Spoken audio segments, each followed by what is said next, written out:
What would you say is the best memory from your running career? In other words, if you had to look back on the whole season, starting from the time you ran around the lake with your dad and kind of first got the idea of being a professional running to the time you retired, what was the best memory? What was the best part of it? Man, there's so many good memories, also a ton of bad memories. Probably a lot more bad memories than good memories, but still, I mean, that's how it is on the journey to doing anything special, like there's gonna be probably a lot more rough moments than there are good moments. But for me, probably that moment that was the sweetest for me during my career was running 59:43 at Houston in that half marathon, just because that was the day when I really feel like that was me at my best, right? And, like, that's really all you want as an athlete. You wanna be able to train, prepare so that you can see what your body's capable of doing, you know? And that was the day when I was like, "Man, my body had never clicked like that before," and honestly, it never clicked like that quite afterwards either. It's a little bit of a mystery, It's like we're all scientific in our approach to training, and you're building your training plans around years and years of research and science, and other people experimenting with their training and the principles they learned, and you're building everything trying to make it so that on the one day you want to be on, you are on. But there's still like an element of mystery to it where some days you're just not on.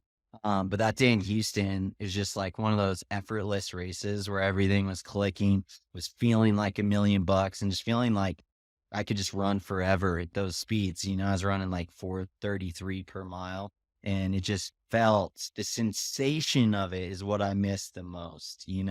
Um, the sensation of floating along those kind of paces is it's very hard to describe, and it's addicting, and you want to experience it over and over again. So then in some ways, like those good races can even come back to haunt you because you're like, why can't I experience that again? Like, what was it? How did my body click like that day? Like, and you're trying to constantly figure out how to get back there.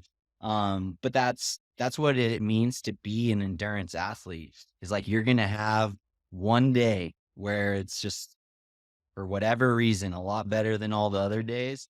And rather than like over analysis and over looking at that, and trying to figure out how to get back there, it's kind of better to just like appreciate it for what it was. It's being like, man, that was a beautiful experience, and one that, if I could relive a day over and over again, that would be, in the top 10 for sure. That was a good day.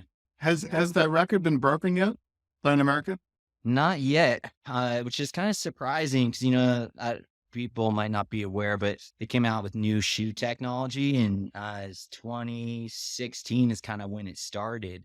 And they were start putting carbon plates in shoes and really working with a different kind of cushioning mechanism. And it really changed the game of distance running. And so now guys are running way, way faster than like pre-shoe, for example.